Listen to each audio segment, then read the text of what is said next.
n'umubiri, ikibyagwa n'umwuka nasho n'umwuka. Aramubwira ngo ni ukuri umuntu utabyawe n'amazi n'umwuka ntazinjira mu bwami bw'Imana. Ntekereza ko uru rugendo rurakomeye turamutse tudafite imbaraga z'umwuka wera. Ntabwo wakunda umwanzi wawe ngo byemere, ntabwo wagira ibyishimo kandi uri mu mibabaro, ntabwo wabasha kwera imbuto ngo bishoboke udafite imbaraga z'umwuka wera. Niyo mpamvu kuzura umwuka wera ari ikintu cyangombwa. Muri izi mbuto turi buganireho harimo iyitwa gukiranuka. Nababwiye ko gukiranuka ari ikinyuranyo cyo gukiranirwa. Abantu benshi bavukiye, Imana iturema yaturemye turi mu mugambi wayo, ituremera gukiranuka no gukora imirimo myiza yose muri Kristo Yesu.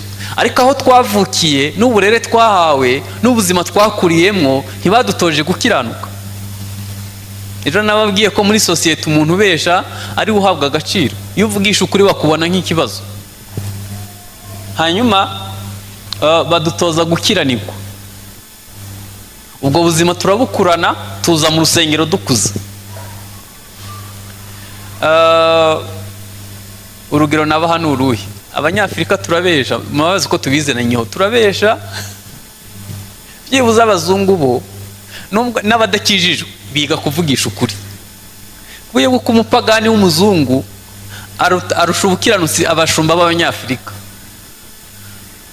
Kubera bo nigeze kujya mu gihugu kimwe, hanyuma umuntu ajya kurangura pome. Agiye kurangura pome, boss aramubwira ngo nta mwanya mfite, nari umushitsi wo munsi. Aravuga ngo nta mwanya mfite, ugenda mu murima urangije ufate, harimo umunzane urawusanga ku giti, wipimire hanyuma ungaruke wishure. Aravuga ntiwohereje umunyafrika. Izo yatwara mu nda nizo yakuzaniye gupimisha zaba zingana. Hari ibihugu nabonye bajyama badakinze, badafite na giriyaje ku madirisha, kuko biriya bisobanuye umutekano muke. Uvuga ati simbyizeye, reka mpfe gushiraho giriyaje. Ibintu byose baraza ku muhanda kuko iwabo nta wiba, ntibabesha, bavugisha ukuri. Ariko uzibesha ushire telefone nziza hafi yawe mu rusengero urebe. Na Bibiliya baraziba. Ariko ntabwo ari hano, ni muri Maroc.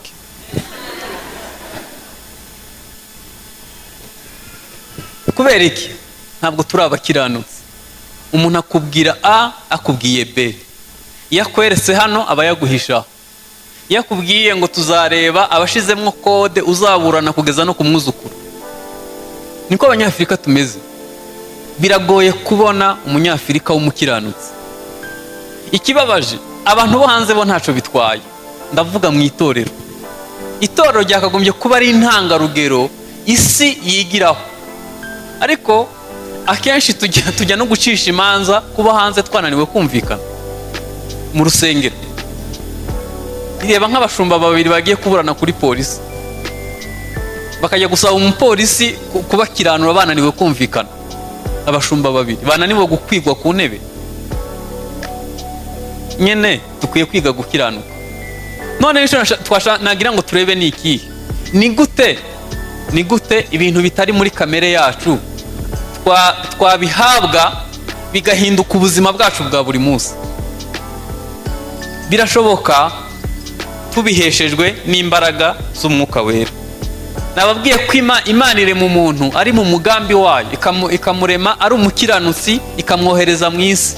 Ariko aho yavukiye n'uburere yahawe naho yize nuko yabayeho bisa nkaho binyuranije n'umugambi w'Imana. Akabaho ubuzima bwo gukiranirwa atari cyo Imana yamuremeye. Ariko iyo umuntu agize umugisha akakira Kristo nk'umwami n'umukiza, aba yongeye guhura n'uw'Imana yatekereza kera mu bitekerezo byayo. Ashobora kwiga gukiranuka bigashoboka. Ariko hano nakwisegura, abantu benshi ntibakiriye idini, ntibakira Kristo Yesu.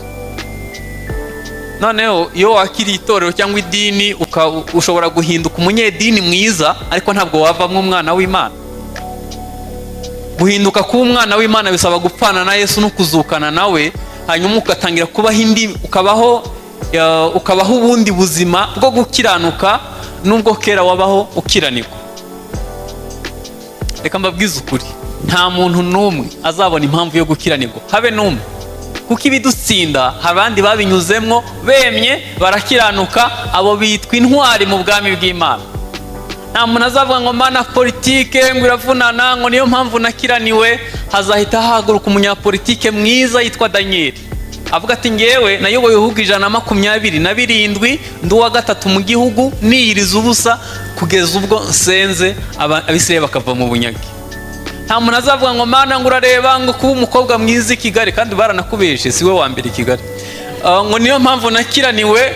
Hazahita hahaguruka Miss Esther avuga ati ngewe nari umukobwa mwiza mu bihugu 127 ndi uwa mbere, ariko nari nuzuye umwuka wera.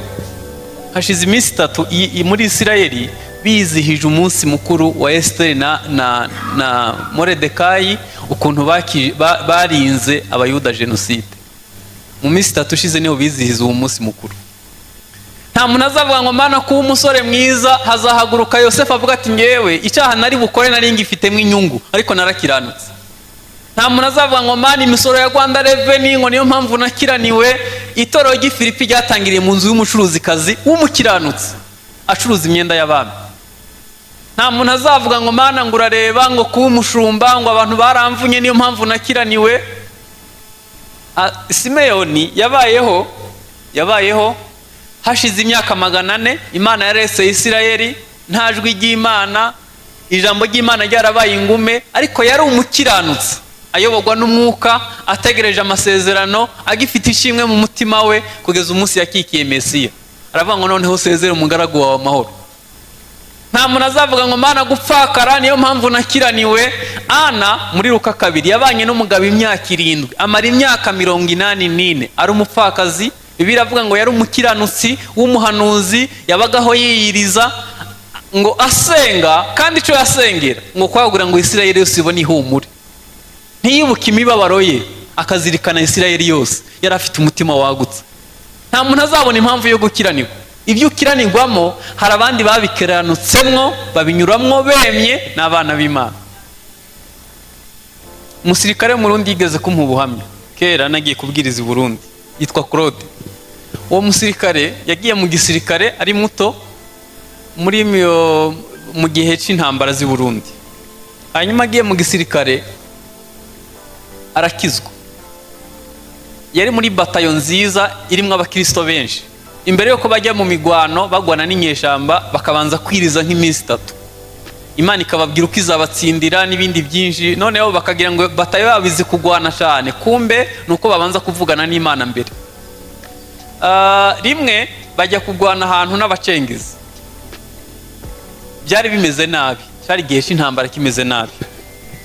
Uwo Claude baza kumenya ahantu hari umucengezi mukuru mu nzu iwabo, yari yaje gusura iwabo aho avuka, abasirikare bamugotera muri iyo nzu. Abasirikare kuko bazi ko muri iyo nzu hariyo umukecuru, hariyo n'abana, ariko hariyo n'uwo mucengezi, baravuga cyane, baravuga ngo tuguhaye amahirwe, sohoka mu nzu, niba bitari ibyo urapfana n'umuryango wose, turagutwikana n'umuryango. Hanyuma uwo mucengezi arasohoka, yari afite inkota ndende. Uwo Claude yari ahagaze ku muryango, aravuga ati byose ndabizi sho bari bunkoze ndakiza, ariko ndabanza kwigwanaho. Uwo mucengezi arasohoka ahita atera icyuma uwo Claude, akugira ngo kinjire mu mubiri, kinyura mu mwenda wa gisirikare, kinyura ku ruhande. Baramufata baramuhambira, bamujyana aho bagombaga kumujyana. Murumva nyene bamukoreye utuntu twa gisirikare. Hanyuma nijoro nko mu masaa 9 y'ijoro, wa musirikare Claude yari umukristo yuzura umwuka wera abana n'Imana, avyuka gukora izamu, asanga wa muntu asigaranya kuka katari kenshi, ari ahantu bamushize, asigaranya kuka gake cyane. Aravuga ati uyu muntu ngenda umukristo agiye gupfa arimbutse, nta kintu nakora byibuze nkamwakiriza Yesu umwami n'umukiza. Ahita aramubohora, aramubwiye, amuzanira utwo kujya, aramufasha muri ka kuka gake asigaranye. Ahita aramubwira ngo ushobora kundeba? Aramureba, aramubwira turanza, aramubwira ati ntabwo nkuzi. Uribuka umuntu wateye icyuma ya masaha? Aravuga ati ni ngewe. Nkubohoye ngukoreye ibi kuko ndi umukristo. Nagira ngo nguhe amahirwe mu minota mike usigaranye, wakire Yesu umwami n'umukiza, watura ibyaha byawe, byibuze ujye mu bwami bw'Imana. Arangije ahita aratura. Iyo umuntu ageze mu minota ya nyuma ntandi mahitamo aba afite. Aratura marayo. Arangije amurambikaho ibiganza, amwakiriza Yesu umwami n'umukiza. Arangije kumwakiriza Yesu umwami n'umukiza, buba burakeye. Umva Claude yahise abwira abandi baseka, avuga ati ntimubyuke, ndumva ameze neza, nta bitotsi mfite, akazi kose ndagakora nta kibazo. Ariko yari kukiraka birumvikana. Mu gitondo ntibakangutse, basanga wa mugabo ubuzima bwagarutse, ntiyapfuye. Baravuga ati uyu iki gipinga ashakoze ibi bintu niki? Baravuga ati ni Claude wa murokore yatunaniye. Baramubwira tugomba gupfana n'uyu muntu uko biri kose. Bahamagara umukoroneri yatwaraga abo basirikare, bamubwira amakosa Claude yakoze.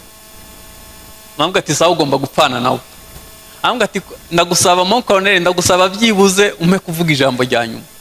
Aravuga ati najyaga mbona mwarize, igihugu cyarabizeye kibaha amapeti, nkagira ngo muzi ubwenge kumbe muri bicucu.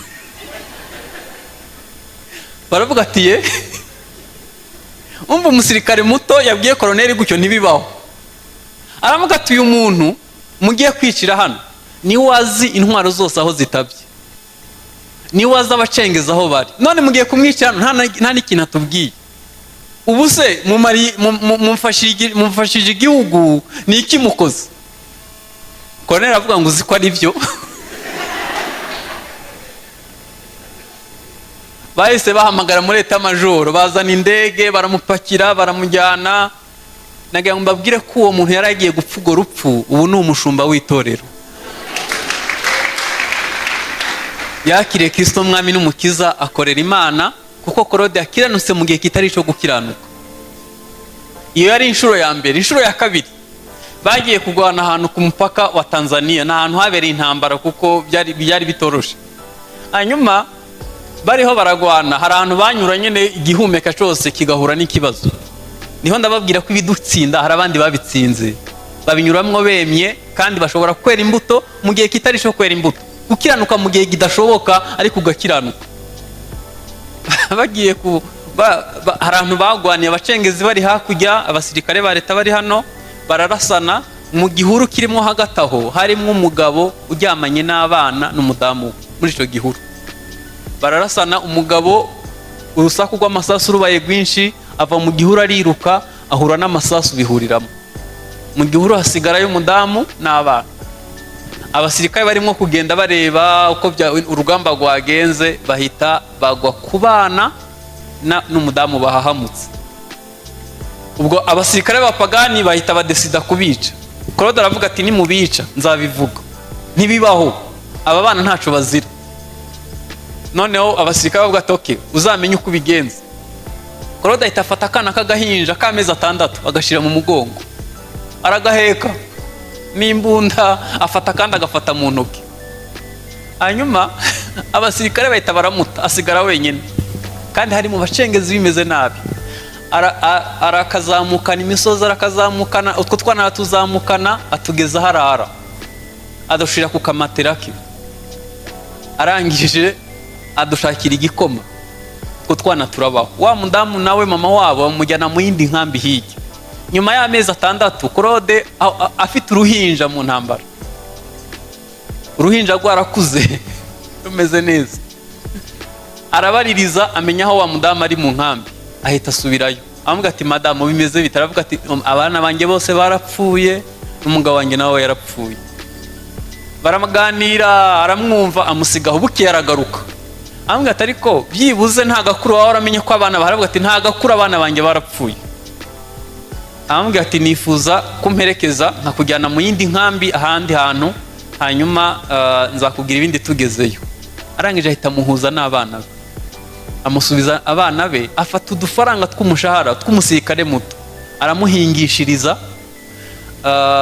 Ubuhamya babuduhaye Claude yakoze ubukwe, uwo mudamu yazanye n'abana be, bamutahiye ubukwe.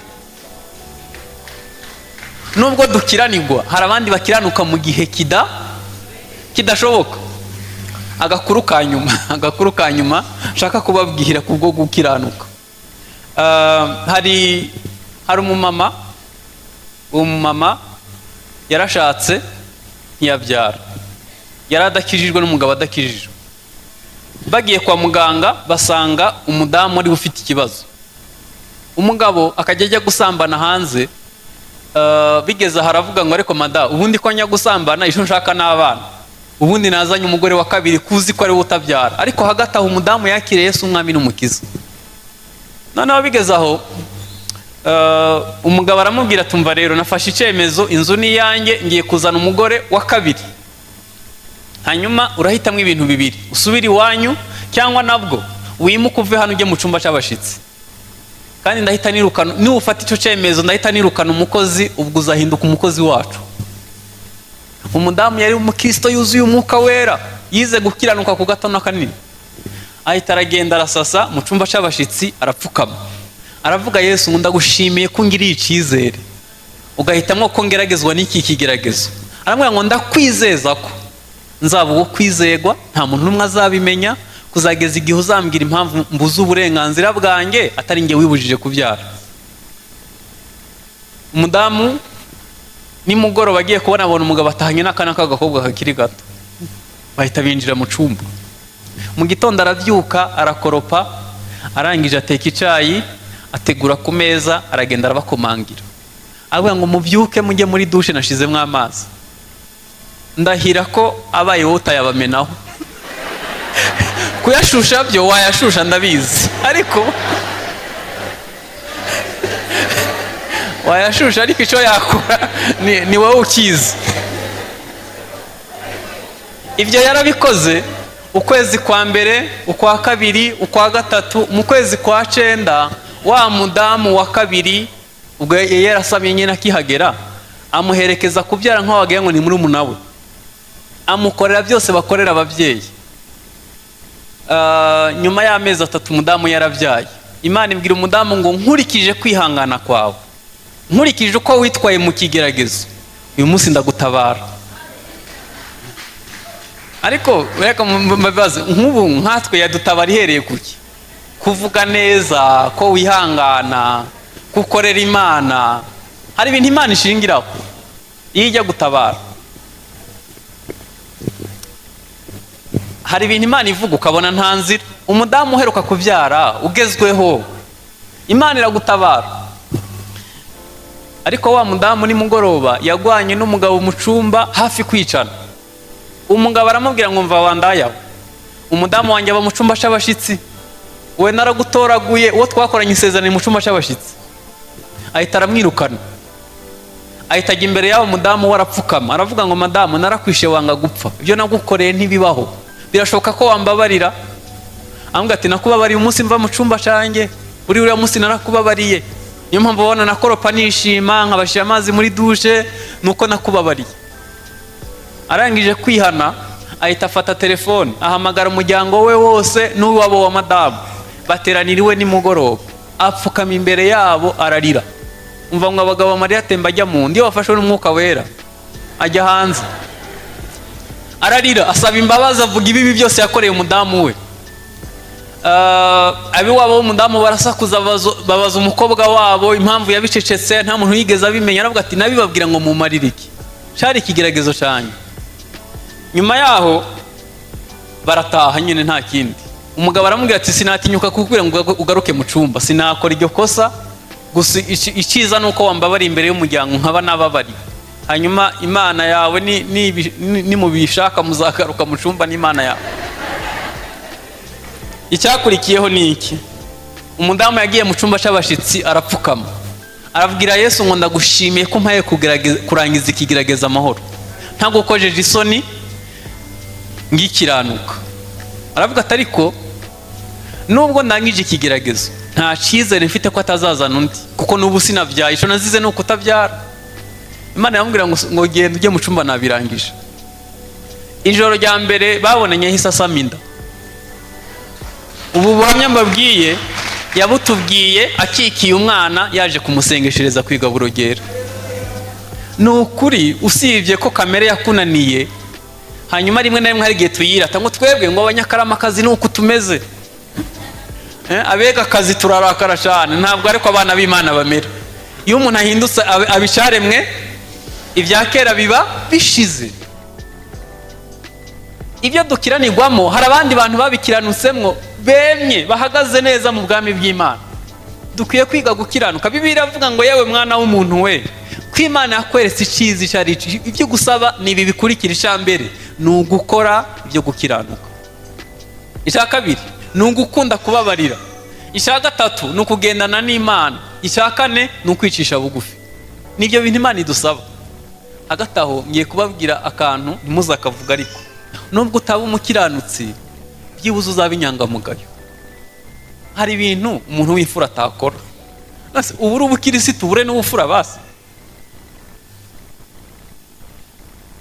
Icyo Imana idushakaho icya mbere ni ugukora ibyo gukiranuka. Ukwiye kwiga gukiranuka ku mafaranga uhembwa. Imana igusaba 1/10 gusa, 1/10. ukajya yose na 1/10. Ukwiye gukiranuka. Hari igihe umuntu yambara bage ya mariage ukagira ngo ni umugabo, kumba afite abagore nka 4. Isezerano waragishe, ntabwo ukiri umukiranutsi ku isezerano ryawe. Urugo rwavuyeho ntirukihari kuko nturi umukiranutsi. Hari igihe abakristo bakora ibyaha bikomeye, akaba hataza ahantu azabyaturira, agahitamo kubibana mu rusengero. Byaragushikiye uca inyuma y'umugore wawe cyangwa se inyuma y'umugabo wawe, wabuze umuntu byaturira. Kandi nubivuga urabizi ko wenda bishobora kukugiraho ingaruka, n'icyo witaga urugo kikavaho. Hanyuma ugahitamo kubibana mu rusengero, ukabiririmbana, ukabisengana, ukabijyana igaburo ryera. Ibyo bintu bizana umuvumo. Kwiye gushaka ukuntu wakira. Mbafitiye inkuru nziza. Yesu aracababarira. Amaraso Yesu abereho gukuraho ibyaha by'abari mu isi. Abantu barakiranirwa. Dukwiye kwiga gukiranuka. Niba Imana yakugize nyakubahwa, ni ukugira ngo wubahishe abandi. Ukwiye kwiga gukiranuka ku biryo byawe. Yewe ntabwo ndumva ukuntu umukristo agura umufuka w'umuceri akawujya wose akawurangiza, nta sahani ahaye umukene, ukiyongeza umufuka wa kabiri. Imifuka 100 wariye ni 0, isahani wahaye umukene uzayisanga mu bwami bw'Imana. Ntabwo mbyumva. Ntabwo numva ukuntu umukristo yambara imyenda 50 mu kabati, kandi hari umuntu muzi usengana nawe utagira umwenda wo kwambara. Ntabwo uri umukiranutsi. Twe mu rusengero twakira abantu bashima Imana buri cyumweru. Ndashima Imana ko narongowe, nazamutse mu ntera, sinkigendesha amaguru. Byiza cyane. Ariko imodoka yawe Imana ifitemo inyungu. Ukiranuka ku modoka yawe. Hari ubwo tunyura ku bantu babuze uko bajya ku kazi kucapa mu gitondo, twazamuye ibirahuri twumva radio twenyene, nawe ngo wazamutse mu ntera. Nta ntera y'Imana iri. Nta nyungu y'Imana iri mu modoka yawe. Ntabwo wize kuba umukiranutsi. Ukwiye kwiga gukiranuka no ku mwanya. Ni gute umuntu areba filime ya Seburikoko amasaha 3 adashobora gusenga isaha yose? Ni gute umuntu areba umupira iminota 90 adashobora gusenga byibuze iminota 30? Ntabwo uri umukiranutsi. Dukwiye kwiga gukiranuka ku gato no ku kanini. Igihe nakora ubukwe, nararize muzi ikintu cyandirije. Numvaga bindenze ukuntu nkoze ubukwe nkiri umusore ntarahemukira Yesu. Nakirirwa mfite imyaka 10 kugeza ku myaka nakoreyeho ubukwe, nari nkiri umuntu w'Imana. Akenshi dusezeranya ubukwe bwanduye. Kandi nigeze kumva kanoni hano yavuze ikintu ntashobora kuzibagira. Yaravuze ngo nutwagwa n'umuhungu wa Satani, so ubukwe naza kugusura ntuzinube. Ni kanoni yabivuze. Ukwiye kuba umukiranutsi no mu busore bwawe no mu bukobwa bwawe, ukazakora ubukwe bwera. Uri umukiranutsi. Kuko hari igihe bakurambikaho ibiganza byera warashizemo akadodo k'umukara. Kandi kuko uba utangiye umuryango mushasha, ubwo ubutangiriye ku muvumo uzagira no ku bisekuru byinshi. Ukwiye kwiga kuba abakiranutsi. Gukiranuka birashoboka. Nta nubwo ari imibare. Gukiranuka ntimubyumve nk'ibintu bikomeye bidashoboka. No, ni imibare yoroshe. Uwiteka mucamanza. yambonyeho amaraso, ntancira urubanza rubi, anyita umukiranutsi. Ni ukwibuka ko muri kamere yacu barimo gukiranirwa, ugasaba amaraso ya Yesu yagushoboza guhinduka umukiranutsi. Nabwo bikomeye, nitwe twabigize intambara. Igihe cyose wibutse ko uri umunyabyaha ugaca bugufi, Imana yiteguye kukubabarira no kukweza no kukubohora, hanyuma ukaba umukiranutsi kubw'amaraso ya Kristo Yesu. Turabatsinzi no kurushaho tubiheshejwe n'amaraso ya Kristo Yesu. Haleluya. Imana ishaka ko twiga gukiranuka ku gato no ku kanini. Genda bizi ko ubu twese hano tuzahagarara imbere y'intebe y'urubanza, twese nta n'umwe atazahanyura. Kandi Yesu yasize adukopeje urubanza tuzabazwa, ariko abenshi ruzabatsinda. Uzi uko ruvuga? Nari nshonje, nari umushyitsi, nari nambaye ubusa, nari mfunzwe, nari ngwaye. Hanyuma ubwo nibwo rubanza yasize arudukopeje, ariko abenshi ruzabatsinda. Dufite abakristo bangahe ateka ibiryo akabijyana kwa muganga nta muntu we agwariyeyo? Dufite abakristo bangahe ateka ibiryo akabijyana kuri gereza nta muntu we afungiyeyo? Dufite abakristo bangahe bibuka ko dukwiye no kwakira abashitsi neza? Ubushize hari ikintu twakoze caranyumije. Igihe bagenzi bacu b'i Burundi bagira ibyago bagahungira mu Rwanda ari benshi, amazu yose yahise azamura ibiciro. Ko niko twabakiriye. Kandi hari igihe twamaze imyaka 30 turi impunzi, ariko bene wacu bagize ibyago amazu yose yahise azamuka. Ubwo ntabwo ari ubukiranutsi. Ukodesha ni byiza, ariko ku giciro mu by'ukuri cyari gisanzwe. Ntuprofite ibyago by'abandi kugira ngo, ntabwo ari ubukiranutsi. Hari abandi barenze urwego rwo gufasha umuntu umwe, ashobora gufata amafaranga akajyana muri minisante, akavuga ngo ba bantu bafungirwa mu bitaro babuze ubwishu, ba bantu bagira ibigwara bituma bajya mu mahanga, muzabadufashiriza.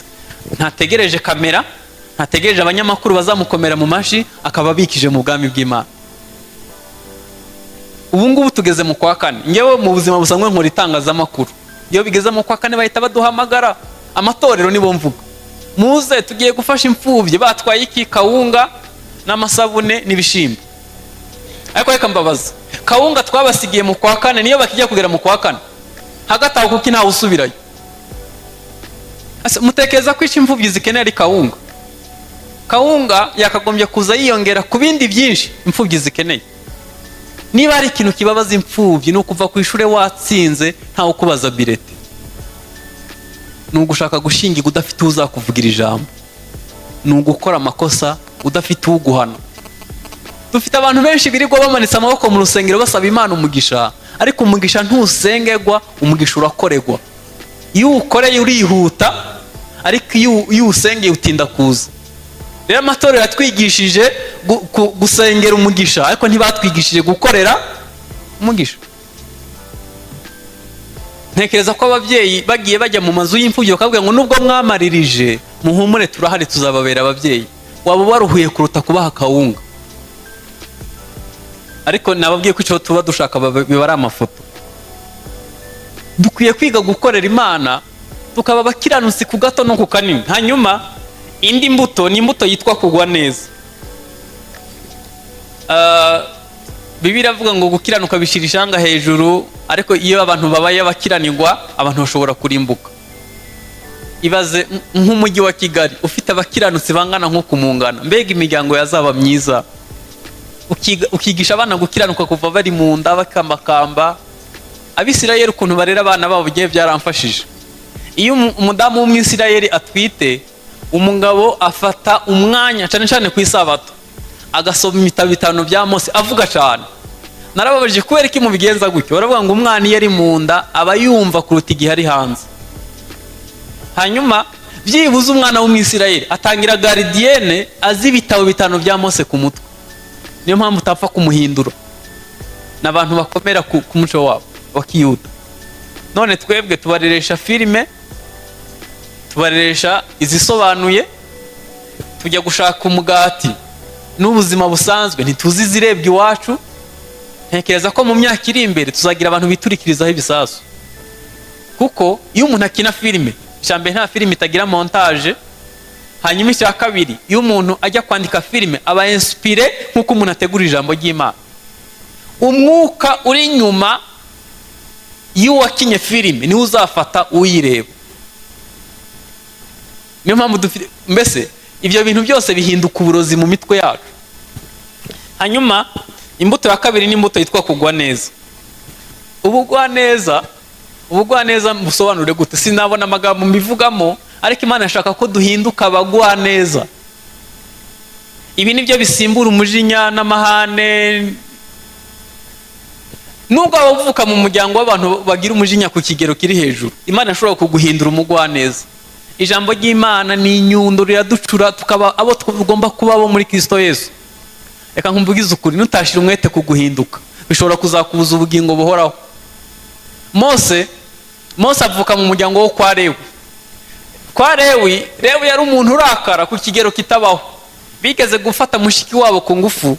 Lewi na bagenzi be bahita bafata agasozi kose barakica, batema n'ibitsi by'inka. Se arebye uko gukiranirwa biramubabaza cyane, ahita arabavuma. Noneho Mose yaje kuvuka mu muryango wo kwa Lewi. Avutse mu muryango wo kwa Lewi, muribuka ko yasanze umunyegiputa agwana n'umwisirayeli, agahita yica umunyegiputa agahita namutaba. Tekeza umujinya utuma umuntu yica umuntu agahita namuteba ako kanya. Imana isanga uwo muntu n'umugambi mufiteho bidahuye, ihita imujyana mu butayu, imucura imyaka 40 ajya kuzana Abisirayeli.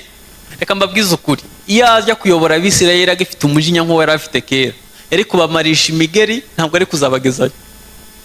Ifata imyaka 40 iramucura, iramubwira ati noneho manuka aho ngejeje ndabona ari sawa, manuka ujye kubazana. Muribuka agiye kuri Sinayi, abantu bahise basenga igishushanyo. Mose amanukanye amategeko avuye mu bwiza bw'Imana, asanze abantu basenze ikimasa, ngo ahita arayafata yakubita hasi arashwanyuka kubera umujinya wo kwa Lewi. Imana birayibabaza ivuga ati Mose ibintu ukoze ariko kiva hano. Ubu rero utinze kuva hano usanga abana bashiririje. Yewe we, utinze kuva hano fiyansa kubwire nabi uhita umwereka uri we. Ubu utinze kuva hano uwo mwavuganye ko ari bukwishura atinde kuyaguha urebe. Twari mu bwiza bw'Imana, turimo gusenga 40. Reka mbabwize ukuri, agakiza ntabwo kabera hano mu rusengero. Uwagusanga ku isoko aho ucururiza, ku ishuri aho wiga, wasuye fiyanse, bakubwiye nabi, nibwo twamenye uriwe. Mwese muzi igikoma? Igikoma murakizi? Abantu bagira ubwitonzi nk'ubw'igikoma. Bese ari mu rusengero ukabona ari umutagatifu, mbese iyo tugeze mu rusengero tuhita tumera nk'imodoka igeze imbere ya polisi, ihita ihinduka intagatifu kugira ngo ntiyahoze ivuduka. Ariko reka yongere kurenga polisi urebe. Igikoma naco hari ukuntu hejuru gihora ubushuhe bwibitse hasi.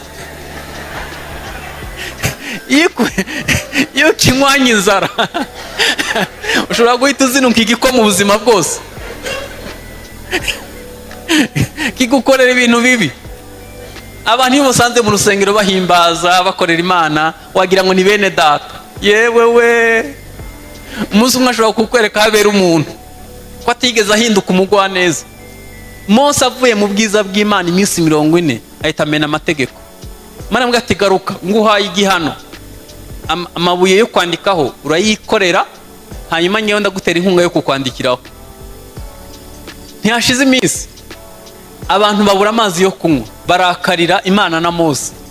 Imana avuga ati genda ubwire igitare kirekura amazi, hanyuma abantu banywa amazi. Ageze avuga ati mwabantu mutumva, ngewe naro ndishobora kubakurira amazi muri iki gitare. Agikubita gatatu kose. Avuga ati ariko Mose, nta nubwo ugeze igihe udashobora kwerekana kwera kwanjye muri aba bantu, ntuhishe n'ingeso yawe byibuze. Avuga ati mba rero ngiye kukwica, hanyuma nkwihambire, hanyuma abandi bazakomeza.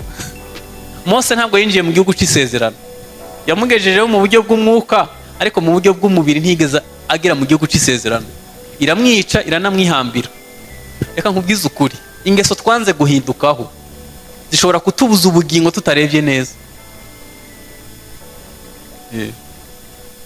Birashoboka ko umuntu ahinduka akaba umugwa neza, birashoboka. Dukwiye gusaba Imana mbese aho bikugorera nawe urahazi, ariko Imana igihindura umutima umuntu akaba uwo atari we abiheshejwe n'imbaraga z'umwuka wera. Imana ikunda abantu bayibwiza ukuri. Ujye ubibwira ngo Mana, iyo ngeze aha biranga, iyo ngeze hano mpita mba umunyakarama, mpita mba umuhindiro, mpita mba umwega nkaba umunyiginya, iyo ngeze hano bihita byanga. Ujye ubwiza Imana ukuri, Imana izagufasha. Imana ni papa, ni umubyeyi, iyo ubwije ukuri irabyumva. Bibwira ati iyo madamu yambwiye nabi sinihangana, cyangwa se iyo umugabo wanjye ansubije gutya niho nsindigwa. Ujye ubibwiza ukuri, yiteguye kugufasha. Hari imfashanyo y'Imana. Haleluya! Ku bantu babwiza Imana kuri. Indi mbuto ni imbuto yitwa kwirinda. Iyi mbuto yitwa kwirinda mu by'ukuri ni imbuto nziza.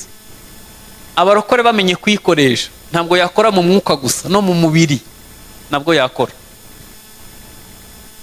Kwirinda ntabwo nabona amagambo mbivugamo, ariko ntekereza ko ari discipline.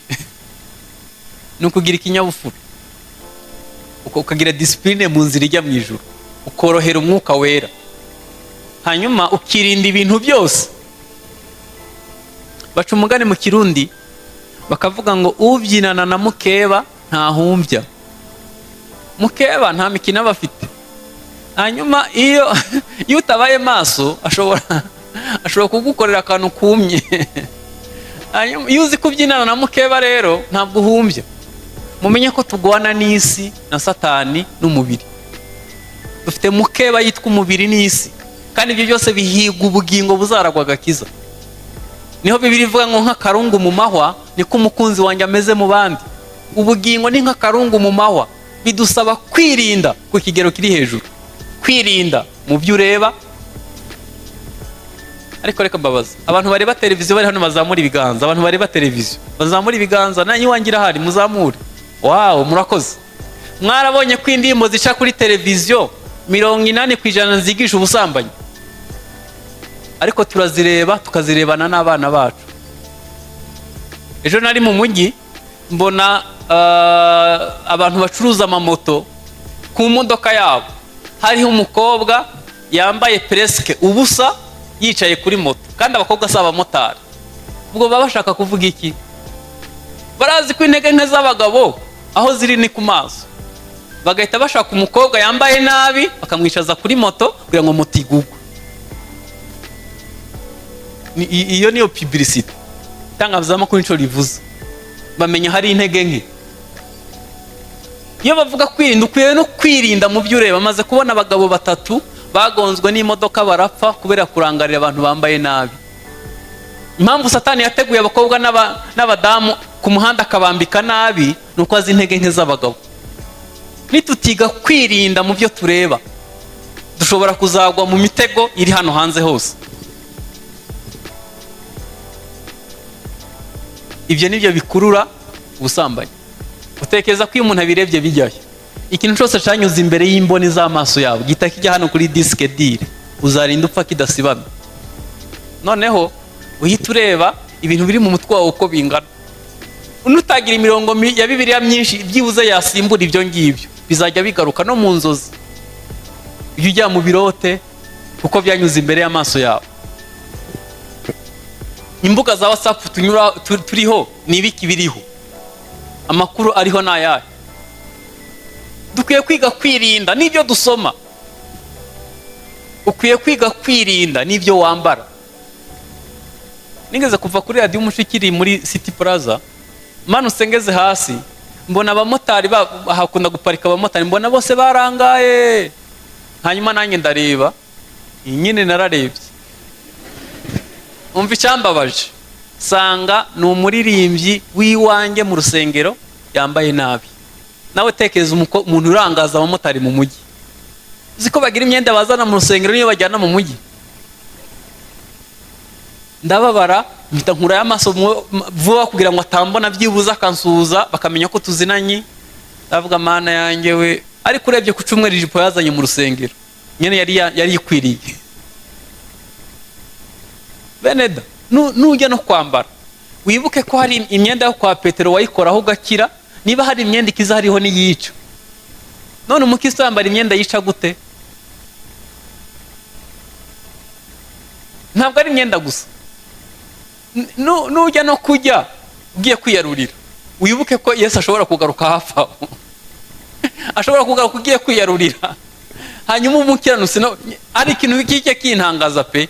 Uzi ko iyo tugiye kuri buffet ahantu hari inyama n'urunyogwe bahashira umupolisi, bakavuga ati ntabwo ari abakiranutsi, muhashira umupolisi.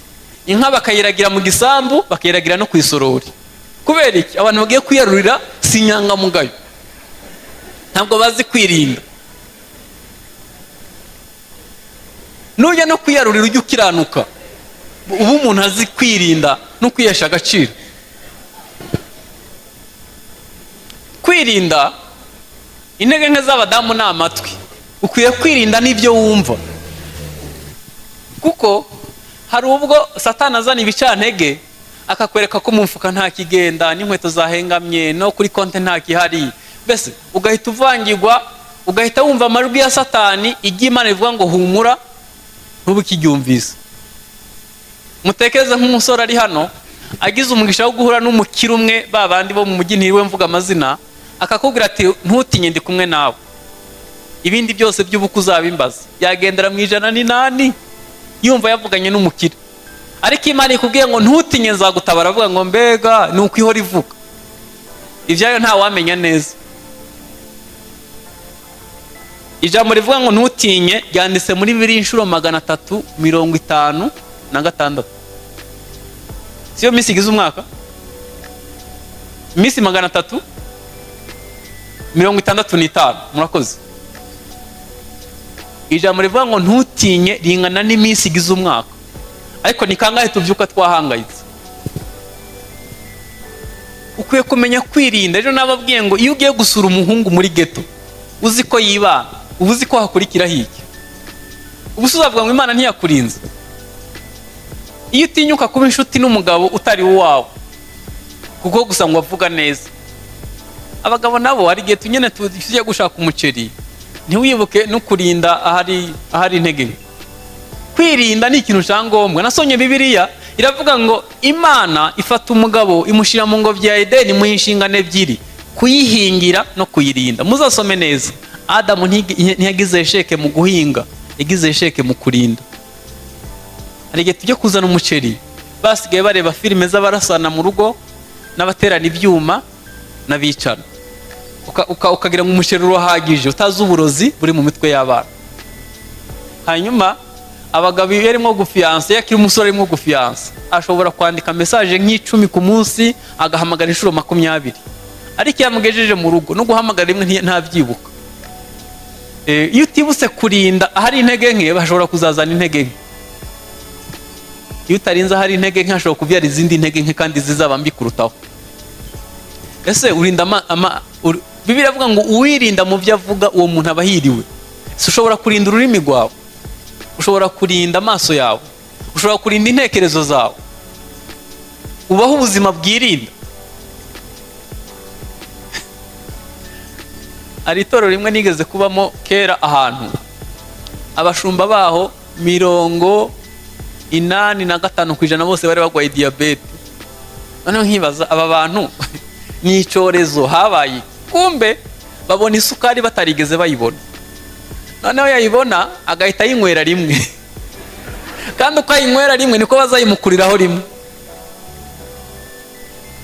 Abasaza bakadushiraho, mu by'ukuri atari umugambi w'Imana kugira ngo bapfe, bari bakwiye kubaho ngo barere urubyiruko, ariko kuko bananiwe kwirinda bakicwa n'ibinyuze mu kanwa. Uzi umuntu w'umugabo yishwe n'ibiryo. Ntekereza ko dukwiye kwiga kwirinda, ukirinda ku isukari unywa, ukirinda mbese ukirinda mu buzima busanzwe. Kubirira rimwe ni byiza, ariko bazabigukuriraho rimwe. Ntekereza ko ubiriye buhoro wazabigira igihe kirekire, ariko nubirira rimwe bizazana izindi ngaruka. Iyo bitunaniye kwirinda, urubanza rugaruka ku Mana. Mana kubera iki? Imana nta kibazo ifite, ibintu byose yarabiduhaye, ahubwo dukwiye kwiga uburyo tubibamo. Nashaka ngo dusenge. Murashaka nkunda? Nashaka ngo dusenge. Imana idushoboze kwirinda. Tugiye gusenga, nagamba mbabwira ko dufite ubundi mu gihugu ahantu hari ibintu by'agaciro baharinda kuruta ahandi hantu hose, kandi umuntu nawo mu gihugu bamurinda bitewe n'urwego rw'amabanga bitse. Ariko abarokore bajya basenga nk'isengesho nkumva ngiye guseka, Mwami Yesu iri joro turinde, uturindisha ingabo zo mu ijuru zose. Yewe we, ariko ubundi bakurinda ufite iki? Usibye ingabo zo mu ijuru na daso ntibayiguha, ubaza nk'irondo rihagije mu by'ukuri. Ubundi ku kagari nyene irondo rishobora kuharinda, iyo bigeze ku murenge haba hari inkeragutabara, iyo birenze ku karere uburinzi bugenda buhinduka, n'ibyo bambaye bihinduka, n'uko bareba bihinduka bitewe naho barinda. Nkawe ubu bakurinda mwiki ko ngo ingabo zo mu ijuru zose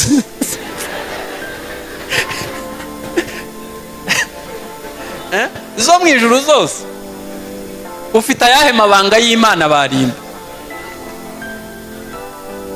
Uko uzagenda uba inshuti y'Imana usabana n'Imana, niko uburinzi buzagenda buhinduka, niko uzagenda Imana ikwizera iguha ingabo zikurinda. Hari abantu Imana irinda nk'imboni y'ijisho, hari abantu Imana yaciye mu biganza nk'imanzi, hari abantu ibyabi bikwikiranira hafi, iyo bitsamira avuga ngo urakire. Mutekereza u Rwanda iyo gohereje nk'umuntu muri Amerika kwiga, akaba uwo muntu ashobora kugirira umumaro miliyoni 12, yagwaye umutwe bashobora guhita bamuha indege ye wenyine akajya nko mu Bubiligi kwivuza bitewe n'umumaro afitiye igihugu. Ariko mayibobo 10 Nyabugogo dushobora kugira ikibazo Nyabugogo ntihagire n'ubimenya ko Nyabugogo hari ikibazo cya mayibobo. Hari abantu basabanye n'Imana, babana n'Imana ku kigero kiri hejuru, baba inshuti z'Imana, Imana ikabarinda ku kigero gitangaje. Aburahamu yigeze kuba umujyanama wihariye mu bwami bw'Imana. Imana iravuga ngo natinyuka ne kugira ikintu nkora i Sodomu ntabanje kubwira inshuti yanjye yitwa Aburahamu, yazangaye. Hanyuma Aburahamu ahita arayibwira ati noneho rero ndashaka kugabanisha ibiciro, nusangayo 50, nusanga kugeza ubwo agera ku 10. Mu ntege nka Aburahamu yagize, yavuga ati nutabonayo n'umwe kubw'imbabazi zawe nyinshi uraharimbura. Yakuvuga ati ntabwo mparimbura. Basahagararira ku 10, nibyo byatumye Sodomu harimbuka. Mose yigeze kuba umujyanama yihariye mu bwami bw'Imana. Imana ibwira Mose ngo abantu bandakaje ngiye kubica, hanyuma we nzaguhindura ishanga, reba hirya mbice. Ahita abwira Imana ngo mfite igitekerezo, nubica abanyegiputa bazaguseka, bazavuga ngo ibiryo byaragushiranye, ubuze icu wagaburira urabica, none ushaka wabi. Imana avuga ngo nibyo mpise mbireka. Yosuwa yigeze ahagarika umuzenguruko w'isi, abwira Imana turabizi ko turi inshuti, izuba nirihagare kuri Gibeyoni mbanze nihora abanzi banyu. Imana itihagarika umuzenguruko w'isi. Hari abantu Imana izakorera irenga yobora kubera ubushuti bafitanye nayo. Wibuka kurinda agakiza wakiriye.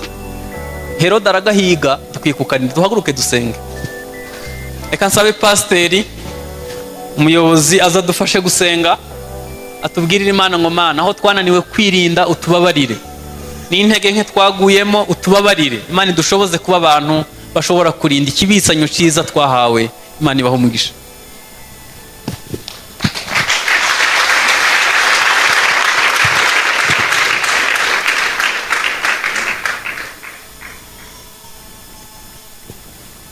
Mureke dusenge Imana. Mana yacu, turi imbere yawe kandi turatsinzwe rwose.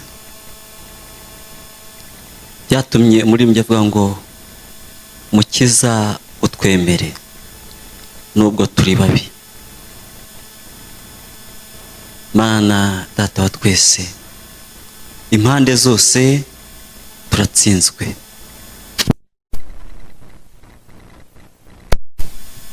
ariko uri Imana nziza, uri Imana igira imbabazi n'ibambe. Mana kuri uyu mugoroba abagabo turi hano, abagore bari hano, abasore n'abakobwa ndetse n'abana bato, Mwami Imana yacu utubabarire. twakoze nabi, twagenze nabi, ariko icyo tuzi cyo uracyari Imana y'imbabazi. Ubaye umuntu rwose watwiyama, wadutakure, watwirengagiza, ariko tukuzi kuri Imana.